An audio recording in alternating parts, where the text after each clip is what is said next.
네, 안녕하십니까. 반갑습니다. 박정훈 목사입니다. 저희 한 번 더 제목 따라해 보실까요? 돼지가 우물에 빠진 날.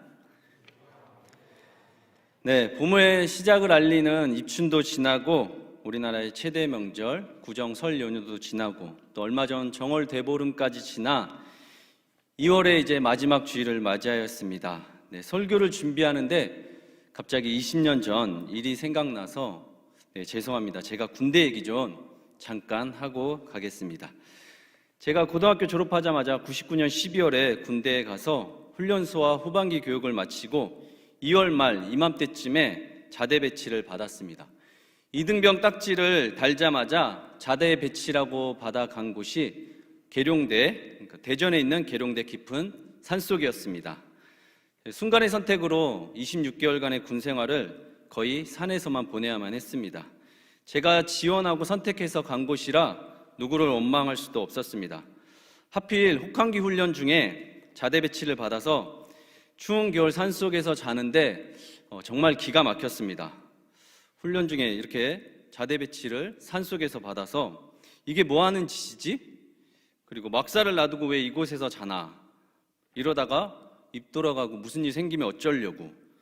가자마자 황당해서 별의별 생각을 다 하고 불평불만을 늘어놓았지만 아무 소용 없었습니다. 이런 생각들도 여유가 있어야 하지, 춥고 배고프고 힘들어 죽겠는데 그런 생각을 할 겨를도 없었습니다. 여러분, 생각이 많다는 건 아직은 여유가 있는 건지도 모르겠습니다. 현실의 위기가 실제로 닥치고 신체적 위협이 직접적인 타격이 오고 그러면 정신이 하나도 없습니다. 그럴 생각할 겨를도 없이 본능대로 인간은 움직여지게 되어 있습니다.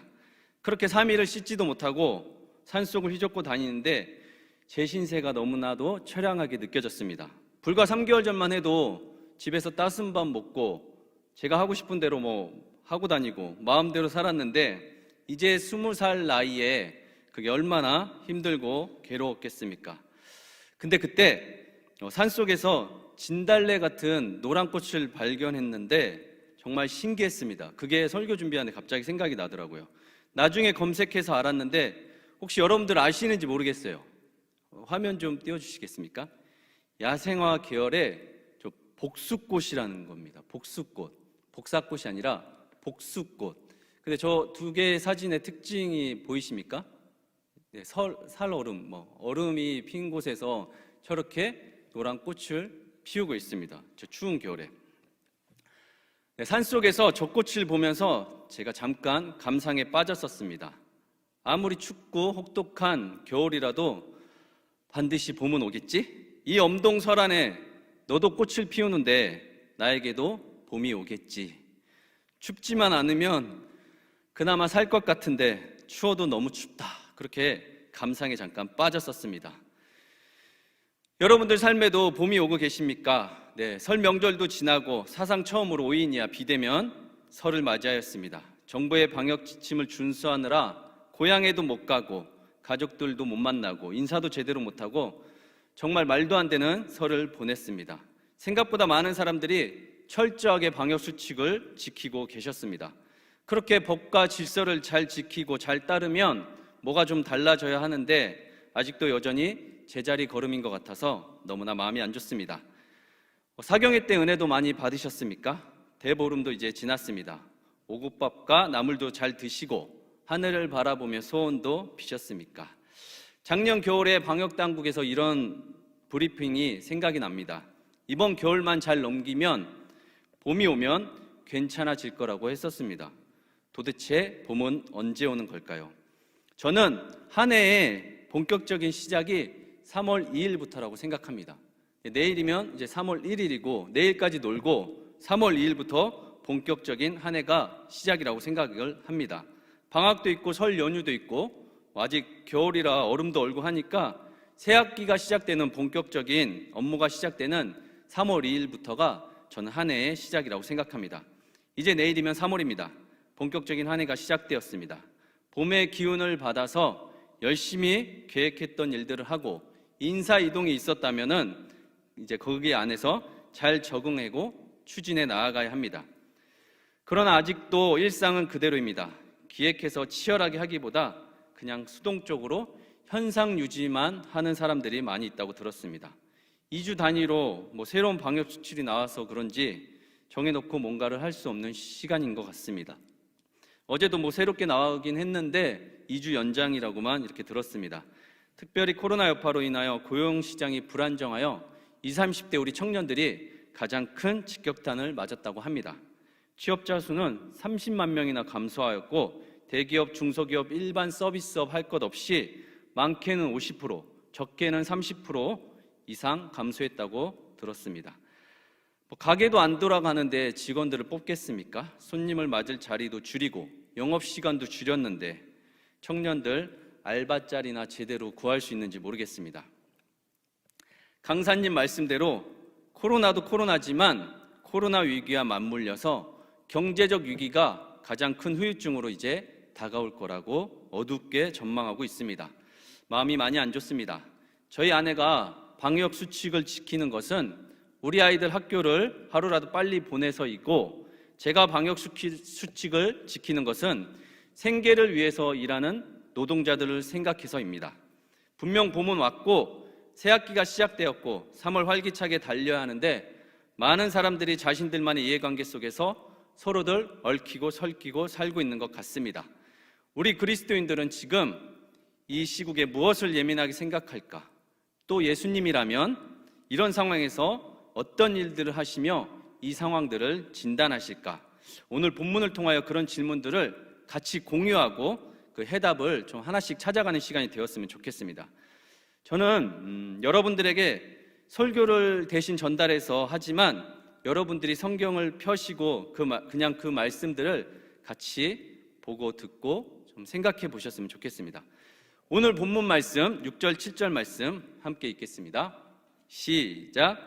그가 멀리서 예수를 보고 달려와 절하며 큰 소리로 부르짖어 이르되 지극히 높으신 하나님의 아들 예수여, 나와 당신이 무슨 상관이 있나이까? 원하건대 하나님 앞에 맹세하고 나를 괴롭히지 마옵소서 하니. 6절에 여기서 그는 거라사 지방의 한마디로 낯선 이방 땅에 귀신 들린 사람이 살고 있었습니다. 그의 집은 공동묘지 무덤가였고 이 사람의 상태가 얼마나 심각했냐면 사람들이 쇠사슬로 묶고 쇠고랑으로 묶으려고 해도 당해낼 수가 없었습니다. 운이 좋아서 이렇게 딱 묶었다 하더라도, 가까스로 묶었다 해도 금방 막 이렇게 풀어 헤치고 나가서 별로 의미가 없었습니다. 밤낮 할 것 없이 그는 소리를 지르고 울고 불고 난리도 아니었습니다. 자기 본을 못 이겨서 자기를 막 때리고 학대도 하고 아무 소용이 없었습니다. 그런 그가 예수님을 만나자마자 자발적으로 달려와 그 앞에 절했다고 나오는데, 무릎을 꿇었다는 번역이 훨씬 이해가 빠를 것입니다. 아무도 말릴 수 없었던 귀신 들린 사람이 예수님을 보자마자 무릎을 꿇었다는 말입니다. 이 사람 귀신입니까? 사람입니까? 무슨 의미가 있겠습니까? 자기가 졌다는 것입니다. 그 밑으로 들어가겠다는 말입니다. 목숨만 구해준다면, 자기를 건들지만 않는다면 하라는 대로 다 하겠다는 말입니다. 저는 그의 행동도 놀랍지만 그의 말이 더 놀랍습니다. 그가 지금 신앙 고백을 하고 있습니다. 위대하신 하나님의 아들 예수님, 나 좀 살려주십시오. 부르짖고 맹세를 합니다. 귀신 들린 주제에 귀신이 예수님을 알아보고 발악을 합니다. 여러분들이라면 어떻게 하시겠습니까? 혹시 주변에 이런 사람들을 보셨거나 들으신 적 있으십니까? 저는 형태만 조금 달랐지 본 적도 있고 들은 적도 있습니다. 그런 사람들을 만나면 여러분들은 어떻게 하시겠습니까? 남의 얘기할 것도 없이 저는 그냥 도망가고 무시해버립니다. 냉정하게 상대도 안 합니다. 이해관계가 있는 사람들에게 신뢰가 되지 않았으면 좋겠습니다. 혹시 여러분들 중에 귀신 들렸다는 사람을 본 적 있으십니까? 울고 소리 지르고 때리고 도망가고 학대하고 정말 차마 눈뜨고 감당하기 힘듭니다. 근데 예수님께서는 그를 찾아가셨습니다. 그 한 사람을 위해서 거라사 낯선 이방 땅에 오셨습니다. 직업으로 만난 거 아닙니다. 그리고 연관관계, 가족과의 관계, 우연히 지나 만난 것도 아닙니다. 전날 배에서 잠들어 깨시고 바람까지 꾸짖으시며 피곤하신 몸을 이끌고 이곳에 직접 찾아오셨습니다. 그리고 그를 괴롭게 합니다. 우리 8절 말씀 읽겠습니다. 8절 시작. 이는 예수께서 이미 그에게 이르시기를 더러운 귀신아 그 사람에게서 나오라 하셨습니다. 네. 지금 8절을 잘 보시면 예수님께서 한 인격체에게 두 존재가 있음을 말하고 있습니다. 단수이면서 복수인 거죠. 보이는 육적인 존재 사람에게서 보이지 않는 영적인 존재 귀신에게 말하고 있습니다. 그 사람에게서 당장 나와라. 예수님께서 전에 사랑하는 제자 베드로에게 이런 말씀을 하셨습니다. 사탄아 내 뒤로 물러가라. 너는 나를 넘어지게 한다. 예수님을 하나님의 아들 그리스도라고 고백하고 홈런을 날렸는데 예수님이 죽음과 부활을 처음으로 말하자 그 앞을 가로막고 서 있던 것입니다. 죽으러 가지 못하게 말입니다. 저는 예전에 이 본문을 보면서 어떻게 금방 예수님께서 돌변하셔서 그래도 제자인데 말씀을 저렇게 냉정하게 하실까? 명색이 제자인데 제자를 보고 귀신아, 사탄아 뒤로 물러가라. 너무 심한 게 아닌가 그런 생각을 한 적이 있었습니다. 그리고 나중에 이해를 하게 되었습니다. 예수님은 베드로에게 그렇게 말씀하신 게 아니라 베드로 안에 있는 사탄에게 그렇게 말한 것입니다. 그리고 예수님께서 물으십니다. 9절 말씀 다시 한번 띄워주시겠습니까? 9절 말씀 읽겠습니다. 시작. 이에 물으시되 내 이름이 무엇이냐? 이르되 내 이름은 군대니 우리가 많음이니이다 하고. 내 이름이 무엇이냐? 여러분, 누군가의 이름을 물어본다는 건 긍정적인 의미에서는 그 사람과 친구가 되어주고 싶다 그렇게 물어볼 수도 있겠지만 부정적인 의미에서는 상대방을 굴복시키기 위한 의도가 깔려 있습니다. 학교 다닐 때 싸우기 전에 너 이름 뭐야? 이러면서 싸우지 않으셨나요? 네. 여러분들 혹시 테마사들 나오는 공포 영화들 보시면 귀신을 쫓아낼 때 제일 먼저 뭐라고 합니까? 내 이름이 뭐냐? 거기서 나와라. 이렇게 이름을 먼저 물어보지 않습니까? 저는 시골에서 실제로 굿하시는 분들 뵌 적이 있었는데 어렸을 때 그분들 하나같이 사람 세워놓고 하는 말이 이름이 뭐냐고 이렇게 난리치던 기억들이 났습니다.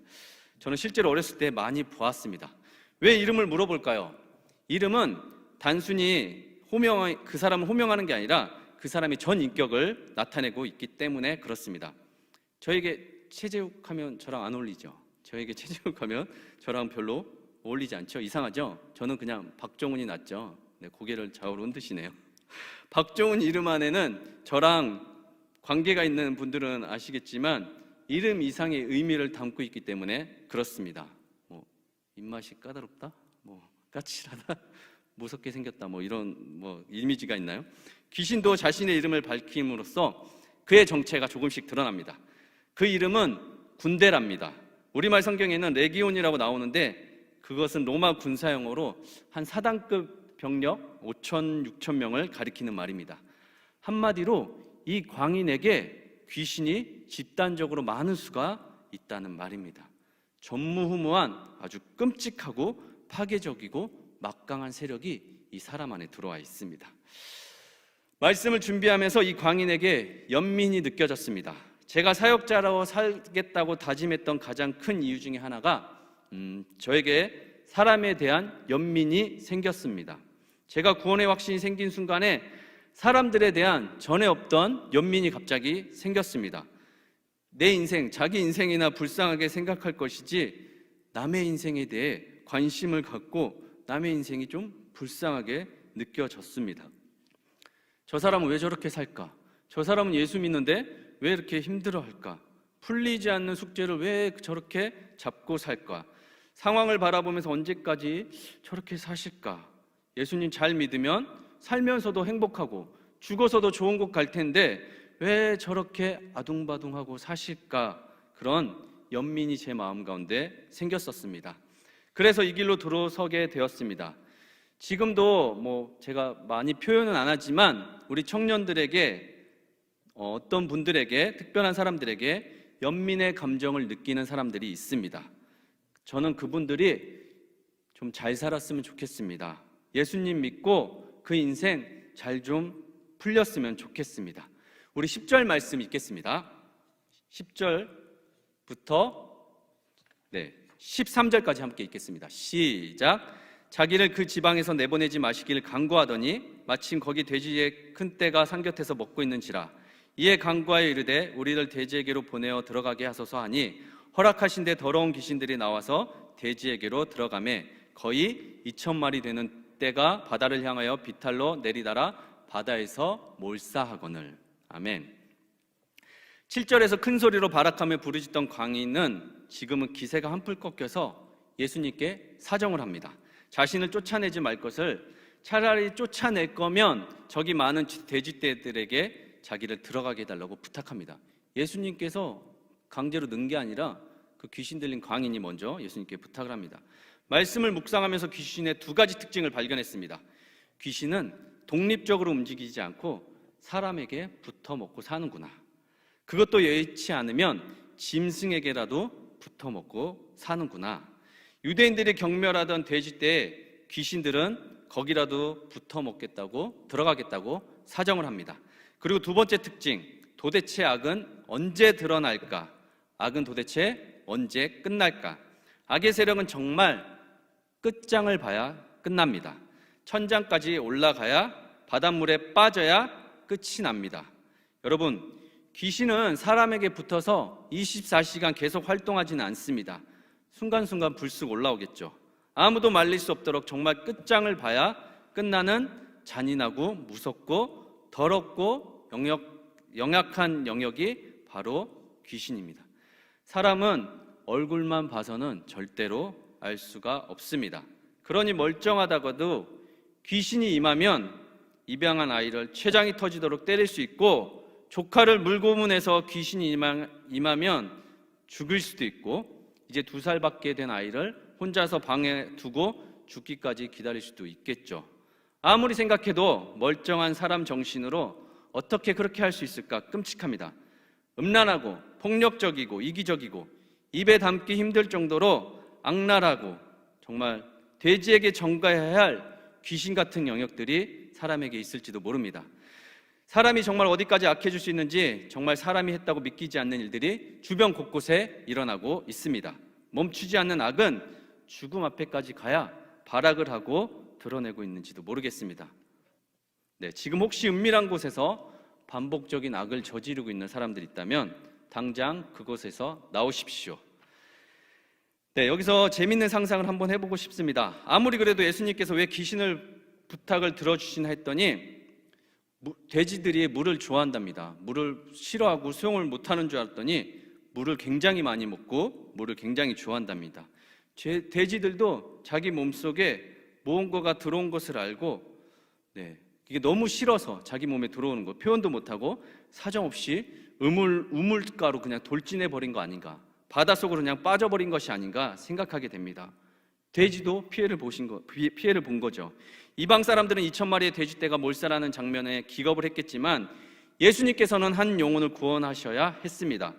무덤 사이에서 벌거벗고 자는 인간을 구원해주고 싶으셨습니다. 사람들의 관심은 딴 데 가 있었겠지만 예수님의 관심은 오로지 그 사람 한 사람에게만 있었습니다. 우리 14절, 17절 말씀 함께 읽겠습니다. 시작. 치던 자들이 도망하여 읍내와 여러 마을에 말하니 사람들이 어떻게 되었는지를 보러 와서 예수께 이르러 그 귀신 들렸던 자, 곧 군대 귀신 집혔던 자가 옷을 입고 정신이 온전하여 앉은 것을 보고 두려워하더라. 이에 귀신 들렸던 자가 당한 것과 돼지의 일을 본 자들이 그들에게 알림해 그들이 예수께 그 지방에서 떠나시기를 간구하더라. 아멘. 돼지가 우물에 빠진 날 2,000마리가 되는 돼지떼들이 물에 빠져 몰사하는 장면들을 사람들이 보았을 것입니다. 그 광경은 정말 누구도 부정할 수 없을 만큼 귀신은 보지 못했어도 그 광경은 다 보았을 것입니다. 보지 못했더라도 사람들 입을 통해서 소문이 났겠죠. 돼지 몰살 사건을 말입니다. 그 지방에 저녁에 퍼졌을 것입니다. 그리고 소문을 듣고 사람들은 달려와 누구부터 보았겠습니까? 귀신 들린 광인을 보러 왔겠죠. 언제나 그들의 관심사는 광인에게 있었습니다만, 그러나 그들의 관심은 그에 대한 연민보다는 그냥 호기심 가득한 구경꾼에 불과했습니다. 미쳐 있을 때도 마찬가지입니다. 소리 지르며 자신을 학대하며 무덤가에 살 때도 그랬고, 멀쩡하게 옷을 입고 제정신으로 돌아왔을 때도 예수님 외에 누구도 번도 그에게 물 한 잔 갖다 준 사람이 없었습니다. 그러니 보자마자 귀신이 나갔다고 좋아하기보다 자연스럽게 두려워하기 시작했습니다. 귀신 들렸던 광인은 이제 멀쩡한 옷을 입고 사람들 앞에 섰습니다. 여러분, 옷은 그 사람의 신분을 상징합니다. 그 사람이 어떤 옷을 입고 있느냐가 그 사람을 대변할 때가 있습니다. 저는 운동복을 입고 삽니다. 운동복 하나로 사는데 교회 출근할 때는 이렇게 조금 불편하지만 이 정장을 입고 교회에 이렇게 강단에 섭니다. 불편하지만 이 옷이 저의 신분을 말해줍니다. 여러분, 고급스럽고 비싸고 멋진 브랜드가 아니라 깨끗한 옷을 잘 차려입고 다니십시오. 여러분들의 옷이 여러분들의 삶을 말해줄 때가 있습니다. 귀신이 있을 때나 없을 때나 구경꾼들은 그렇게 두려움에 떨고 살아갑니다. 상태만 다르지 드러나지만 않았지 극단적으로 표현해 저들도 고상한 척 귀신들이 왔다 갔다 하면서 사는 건 아닌지 의문입니다. 자신들의 삶과 강인의 삶이 오버랩 됐을까요? 어쩌면 나도 저 돼지떼처럼 물에 잠길 수도 있겠다는 생각을 했을까요? 예수님을 영접하기는커녕 거세게 반발하며 그 자리에서 떠나주기를 간청합니다. 강구한다고 나오는데 무릎 꿇고 빌었을 것입니다. 돼지값이 아까우면 물어달라고 해야지 제발 떠나라고 거세게 항의하고 있습니다. 2,000마리나 되는 돼지떼들이 얼마나 정성스럽게 그들도 키웠겠습니까? 재산이나 다름없는데 손해배상을 청구하기는커녕 다 필요 없으니 제발 떠나달라고 합니다. 이게 이방인들의 한계일까요? 누구도 귀신 쫓아낸 것에 기뻐하고 함께 공유하고 그런 사람은 없고 귀신을 쫓아냈다고 예수님까지 쫓아내고 있습니다. 여러분들이라면 어떻게 하겠습니까? 생각보다 많은 사람들이 본질에는 별로 관심이 없습니다. 또 타인에 대한 관심도 이해관계 속에서 이해득실이 없으면 별로 신경 쓰지 않습니다.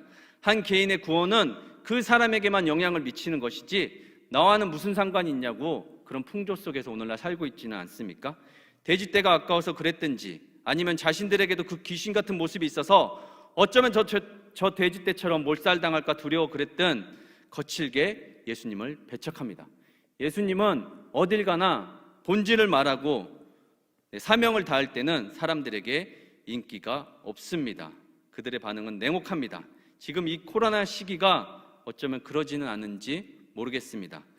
여러분들 각자 삶에 조금 손해보고 이익이 되지 않는다 해도 본질을 놓치고 살아가지 않았으면 좋겠습니다. 제가 교회 학교에서 가장 작은 사랑 어린이 부서도 담당해서 맡고 있습니다. 작년 여름과 동일하게 올해 겨울에도 성경학교를 진행해야 하는데 아이들이 지금 교회에 올 수 있는 상황이 아니니까 11가정밖에 되지 않아서 저번 주, 저저번 주 이렇게 2주간 가정을 방문해서 성경학교를 했습니다. 찾아가는 성경학교를 했습니다. 지난 설교 때도 말씀드렸던 것 같은데 암으로 고통받고 있는 우리 지우 어머니도 그때 만나게 되어서 제가 설교 끝나고 우리 청년들에게 후원해주고 싶다 그런 연락도 받아서 이 자리를 빌어서 고맙다고 인사드리고 싶습니다. 청년들에게는 감사한 마음만 받고 교회에서 감사하게도 등록 교인이 아님에도 불구하고 이렇게 치료비도 후원해 주시고 그런 일들이 있어서 너무 감사했습니다. 지난주 월요일 날 6차 항암을 마치고 지금 다시 이렇게 찾아가서 만나 뵀는데 굉장히 힘들어하고 계셨습니다. 음식도 드시지 못하고 처음 만났을 때보다 굉장히 지금 좀 아파하고 계셨습니다. 저랑 연배가 비슷해 보이는데 지우가 또 간호하시는 할머니께서 많이 울고 힘들어하셨습니다. 근데 이제 기도해주고 밖으로 나오는데 할머니께서 그렇게 말씀하시는 거예요. 밤마다 딸이 골방에서 십자가를 붙들고 울고 있다는 거예요. 살려달라고, 아프게 하지 말아달라고 하나님의 이름을 부르면서 기도한다는 거예요. 사실 신앙이 없으신 분이거든요. 지우 때문에 교회 보내서 제가 이렇게 알게 돼서 만난 거였거든요. 다시 한번 하나님께서 저에게 본질을 가르쳐 주셨습니다. 생각나시거들랑 우리 지우 가정을 위해서 기도해 주셨으면 좋겠습니다. 우리 18, 19, 20절 말씀 함께 읽겠습니다. 시작. 예수께서 배에 오르실 때 귀신 들렸던 사람이 함께 있기를 간구하였으나 허락하지 아니하시고 그에게 이르시되 집으로 돌아가 주께서 내게 어떻게 큰 일을 행하사 너를 불쌍히 여기신 것을 내 가족에게 알리라 하시니 그가 가서 예수께서 자기에게 어떻게 큰 일을 행하셨는지를 데가볼리에 전파하니 모든 사람이 놀랍게 여기더라. 아멘. 정신을 차리고 나니까 주변에 남은 사람은 예수님밖에 없습니다. 당연히 예수님을 쫓아가고 살고 싶겠죠. 남의 이야기가 아니라 자기가 실제로 경험한 체험은 누구도 말릴 수 없습니다. 우리들의 신앙이 반드시 체험을 전제로 하는 것은 아니지만 체험을 부정할 수도 없습니다. 4차원의 설명할 수 없는 체험은 나와 하나님의 관계를 더욱더 견고하게 해줍니다. 저도 처음 인격적으로 예수님을 체험하고 호르몬이를 모시고 평생 예수님을 따르겠다고 선언했습니다. 예수님이 너무 좋고 고마웠습니다. 예수님을 따라다니면서 예수님을 모르는 사람들에게 예수님을 잘 설명하고 잘 소개하고 교회로 이렇게 전도하고 살겠다고 했습니다. 너무 좋았습니다. 좋았다고 하니까 너무 과거형 같은가요? 네, 지금도 너무 좋습니다. 이분이 하신 일들을 보면 너무 매력적이고 놀랍지 않을 수가 없었습니다.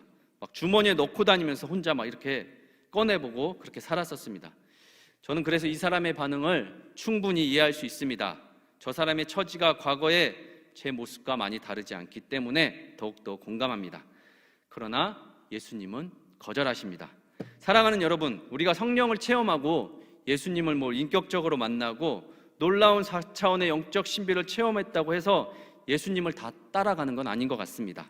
은혜의 경험의 레벨이 있기라도 한 것처럼 엄청난 은혜를 체험하면 그분을 따라 목사가 되고 선교사가 되고 다 전임 목회와 연관해서 생각할 것은 아닌 것 같습니다. 네, 이번 사경의 강사 목사님께서 말씀하신 것처럼 내가 있는 자리에서 내 영역 안에서 하나님과 동행하며 예수쟁이로 산다면 그것이 예수님을 따르는 길이라고 생각합니다. 정말 예수님과 실제로 동행하고 사신다면 여러분의 직장에서 가정에서 받은 은혜대로 섬기면서 사셨으면 좋겠습니다. 모든 사람이 각각 자기 영역 안에서 그렇게 산다면 하나님 나라가 금방 올 것이라고 생각됩니다. 내가 있는 자리에서 옆자리에 예수님 자리를 만들어 놓고 그를 경외하고 동행하면 그것으로 충분하지 않겠습니까? 예수 믿고 제 인생의 가장 큰 변화는 중독에서 해방이 되었습니다. 저는 사실 그걸로 땡입니다. 저는 그걸로 지금도 평생 만족합니다. 사단급 군대 귀신이 떠나간 엄청난 은혜를 받고 예수님을 따른다는 것이 어쩌면 당연해 보이는 귀신 들렸던 사람에게 예수님이 한 가지 분명하게 말합니다. 귀신 들려 버림받은 가족들에게 찾아가라고 말합니다. 오랫동안 떨어져 있는 너의 가족들을 찾아가라고 하십니다. 예수님을 잘 믿으면 나뿐만 아니라 나와 내 가족이 구원을 받습니다. 귀신 들려 무덤가에 살았던 자신도 불쌍하지만 가족들의 심정은 어땠겠습니까? 그들에게서 찾아가서 여기서 있었던 일들을, 경험한 일들을 그대로 말하라고 합니다. 사경의 마지막 날 강사 목사님의 말씀이 저에게 굉장히 인상적으로 들렸습니다. 강사님도 말씀하셨잖아요. 보이는 사람 먼저 섬기라고. 내 앞에 있는 사람들 먼저 섬기라고. 네, 그렇게 한 사람 한 사람이 섬기고 살아간다면 그게 땅끝까지 갈 거라고. 예수님의 치유의 완성은 가족과 사회로부터 격리되었던 모든 일상의 관계까지 회복시켜 주셨습니다. 구원은 한 사람에게 미친 것이 아니라 전파되고 확장되길 원하셨습니다. 데가볼리는 갈릴리 호수 동편의 요단강가에 인접한 10개 도시를 가리킵니다. 거라사도 그 중에 하나입니다. 돼지가 우물에 빠진 날 이 광역도시 전반에 확대되고 퍼져나갔습니다. 거듭난 한 인간은 귀신 들린 광인에서 선교사가 되었습니다. 사랑하는 여러분, 이제 말씀을 마무리하고자 합니다. 이번 주 교육자들 대상으로 한 세미나가 있었습니다. 목회데이터 연구소란 곳에서 코로나19 이후 한국교회의 변화에 대해서 여러 다양한 통계들을 데이터화해서 보여주셨습니다. 자료를 수집하고 분석하셨다는 말입니다. 그곳에 지용균 대표님께서 직접 오셔서 강의한 내용을 몇 가지만 공유하겠습니다. PPT 화면을 보여주실까요? 네, 기독청년의 사회인식, 의식 및 신앙의식. 네, 다음 화면 보여주십시오. 기독청년 19세에서 39세에게 설문조사를 했습니다. 네, 믿는다는 청년 700명에게 온라인 설문조사를 했는데 돈이 최고의 가치다라고 92%가 말했습니다. 능력 있다고 성공하는 사회가 아니다. 부모 도움 없이는 성공할 수 없는 사회이다. 현재보다 더 높은 계층으로 상승하는 게 매우 어려운 사회이다. 네. 한 번 실패하면 재기할 기회가 없는 사회이다. 공정한 경쟁이 이루어지지 않는 사회이다. 착한 사람이 손해보는 사회이다라고 답했습니다. 다음 화면 한번 보여주실까요? 최고의 관심사는 무엇입니까? 또 질문했습니다. 경제적 여유가 48%, 네, 반 정도 가까이 되죠. 그리고 종교는 10%입니다. 네, 기독 청년 700명에게 한 설문조사입니다. 네, 경제적 여유와 안정된 일자리를 최고의 관심사로 생각하고 있습니다. 또 다음 화면 한번 보실까요? 네, 우리 세대는 불행한 세대이다가 69%. 옆에 그림을 보면은 본인의 미래에 대한 희망이 있다고 말하지만 실제 삶의 현실의 인식은 능력 면에서 기성세대보다 못하고 생각한다. 기성세대의 20, 30대 시절보다 불행한 세대이다. 은퇴 후에 지금 기성세대의 은퇴 후보다 경제적으로 못한 삶을 살 것 같다. 우리 세대의 무관심한 사회에 있다. 그래서 마지막 화면 한번 보여주십시오. 기독 청년 중 4명 중 1명 이상은 자살을 심각하게 생각해 본 적이 있다고 합니다. 기독 청년 4명 중 1명은 자살을 진지하게 고민해 본 적이 있다고 말했습니다. 이 정도면 상담이 좀 필요한 거나 뭔가 반전이 필요합니다. 저도 한때는 이런 부정적인 생각에 빠져 있던 적이 있었습니다. 지독한 청년의 시기를 보낸 적이 있습니다. 사랑하는 여러분, 절대로 죽지 마십시오. 예수님이 대신 죽으셨습니다. 오늘 설교를 듣고 여러분의 인생에 무엇을 어떻게 적용하시겠습니까? 저는 여러분들이 제 설교를 듣고 무슨 대단한 은혜를 받아 결단하고 변화되고 그런 기대는 죄송하지만 많이 하진 않습니다. 그러나 제가 여러분을 어떻게 바꾸겠습니까? 근데 제가 소개하는 대상은 여러분의 인생에 충분한 영향을 미칠 수 있다고 생각합니다. 그러니 정말 사람들 앞에 이렇게 서기 싫은데도 이렇게 말하지 않습니까? 오늘 본문을 통해서 귀신 들린 사람이 주변에 많으니까 여러분들도 가서 도와주십시오 라고 하는 말이 아닙니다. 그리고 우리도 언제든지 귀신이 들릴 수 있으니까 조심하라고 하는 소리도 아닙니다. 그게 다가 아닙니다. 마지막으로 마가복음 5장 1절 2절 한번 보여주시겠습니까? 제가 읽겠습니다.